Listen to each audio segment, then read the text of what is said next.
Good morning. This is a recording of part of the service that we'll be holding tomorrow, the Stanhope Cemetery service, and it's primarily an opening prayer, sermon, and closing prayer. I hope you enjoy it. We begin with our call to worship. Welcome to this sacred gathering, where we honor those who have gone before us. In our sorrow, we find solace and community. Let us center ourselves in remembrance and open our hearts to love and grace. We gather to mourn and seek solace. In this sacred space, we find strength and cherished memories. We reflect and worship, honoring the departed and giving thanks for their impact. In this community, love endures. So may our hearts be open, our spirits receptive, and our souls uplifted as we remember and celebrate our loved ones. Make strong, we are made strong in your endless love, O Lord, for us. We know ourselves to be yours. And our reading today is a short reading from Hebrews, chapter 12, verse 1, basically. Therefore, since we are surrounded by so great a cloud of witnesses, let us also lay aside every weight and the sin that clings so closely, and let us run with perseverance the race that is set before us. The sermon's entitled Light from a Cloud. As Paul writes, we're surrounded by a great cloud of witnesses. When our choir practices at Stanhope, sometimes the pieces of music that we're using, particularly the special music and anthems, have the names of former choir members written on them, those no longer with us today. And occasionally the music books and the music sheets include specific directions, often written in pencil, on how to sing the various parts. Follow Donna on soprano was one I came across on Thursday at practice. Or in the Christmas cantate piece that we're currently practicing, little instructions that are written next to the music, when to sit down before reading begins in the cantata, or when to get up, or whether to sing quickly or slowly, loudly or softly.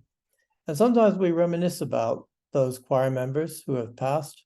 I remember how Donna used to sing this hymn, someone might say, or with a chuckle, well, I know what Queenie would have said about singing this particular song, which obviously she didn't like.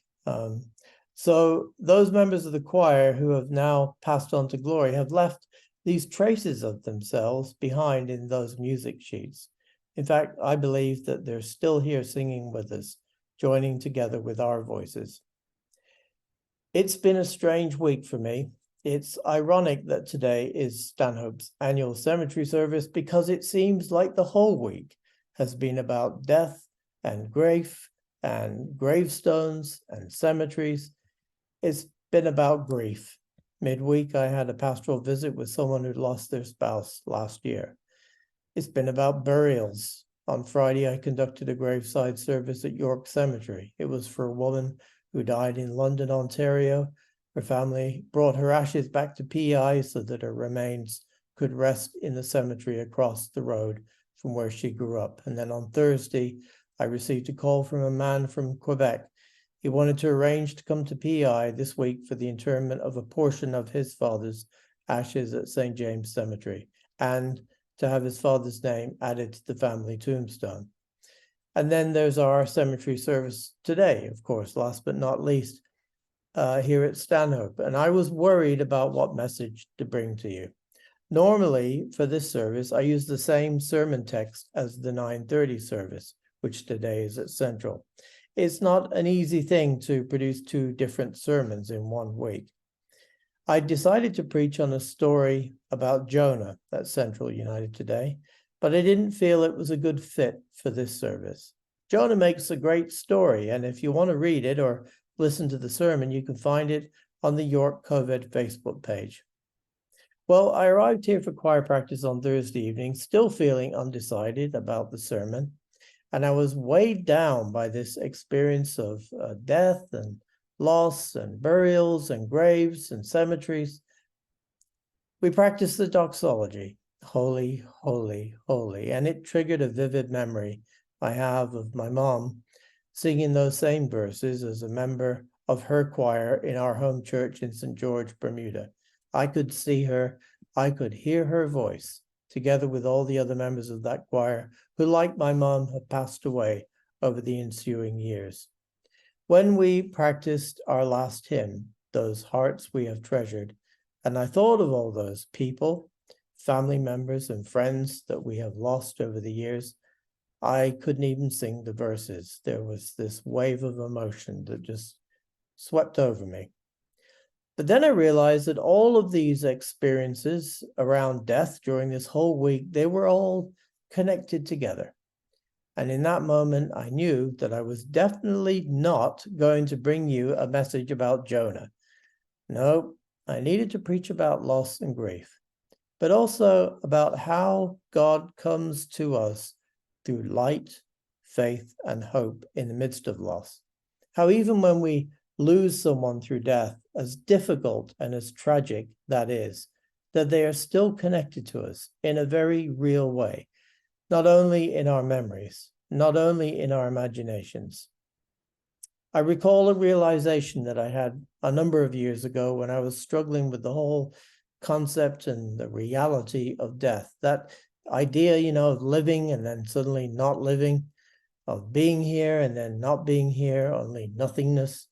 And the awareness came to me that regardless of what happens to us or our loved ones, we can never fall out of existence because our very being is held eternally in God's hands.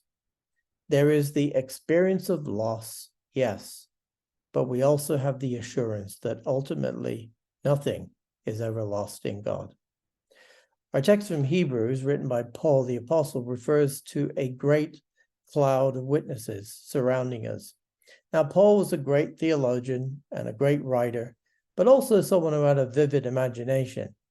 Could it be that this cloud of witnesses was merely a product of his literary skill, or was it actually grounded in reality?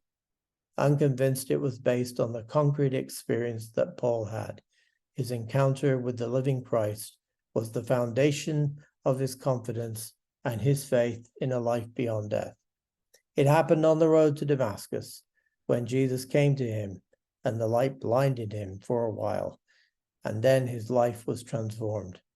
I firmly believe that, like Paul, we too encounter the reality that there is life after death, and sometimes in our own experiences, in God moments which, though inexplicable, are real and bring us hope. They bring as well the realization of God's continuing grace and care for those who have gone before us. As Jesus once pointed out to the Sadducees, who doubted the resurrection, Jesus said, "We worship not the God of the dead, but the God of the living." We encounter that hope and realization that death is not the end in our own God moments and our own encounters, which are sometimes light-filled experiences. I remember in 2020, during the height of the COVID-19 pandemic, when I was Central United one Saturday afternoon preparing for the funeral of Nancy Clough. Nancy had battled cancer for at least 10 years with great courage and determination. And after I reviewed the prayers and practiced the meditation, which I was to deliver the following day, I sat for a moment in the pew which Nancy always used. It was the second pew from the back on the right-hand side of the church. And I offered up a prayer that all would go well the next day and the service would do Nancy justice and would honor her memory. I returned to the pulpit and I noticed that the sunlight was now streaming in through the stained glass window, exactly where Nancy used to sit. The light coming in through the colored glass created a rainbow effect right where she sat. The strange thing was, light was coming in through that one window. There are many windows at Central, and it only shone in that particular place. The other parts of the church were in shadow. Such experiences are not uncommon. A few days after our former clerk of session, Leah Watts, died suddenly last year, her husband, George, showed me a video that had been taken on an iPhone. The family had been out to celebrate Halloween and also Leah's grandson, Brantley's birthday. They were gathered together in front of the house when George's neighbor shot the video. George later showed me the video. In the picture frame, I could see that there was a source of light. It was like a small orb or a globe moving around in front of the family, and then it moved close to where Brantley was sitting. There's no rational explanation for that. No reflection caused it. It wasn't the position of the camera lens. George said to me at the time, "There's just no way that Leah would have missed being there with the family on that very special occasion." George firmly believes, as I do, that it was the light of Leah. Are these things just our imagination, or are they real?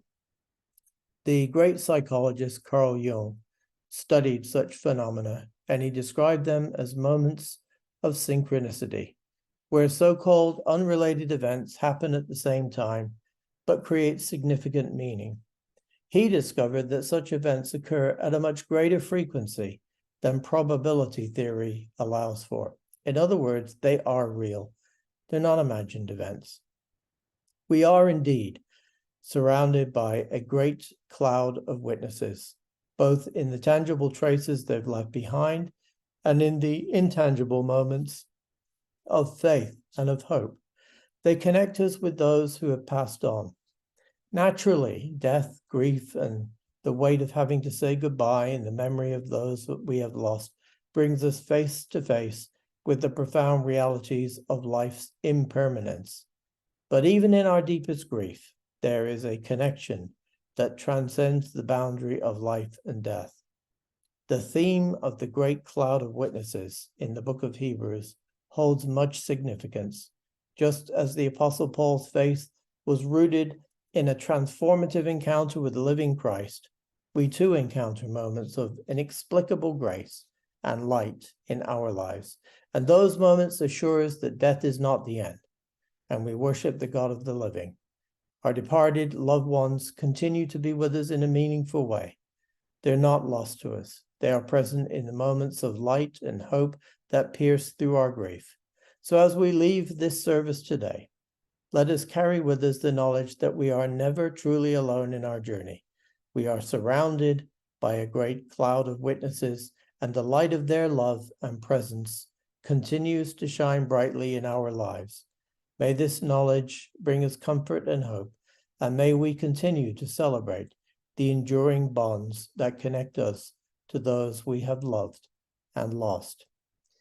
And this message I've dedicated to the memory of those who once sung with the Stanhope Choir who are no longer with us: Queenie Deacon, Violet McLaughlin, Dorothy and Walter McClure, Fern Younker, Russell and Margaret Allen, Marion Euland, Joyce McLaughlin, Kay McCauley, Donna Thompson.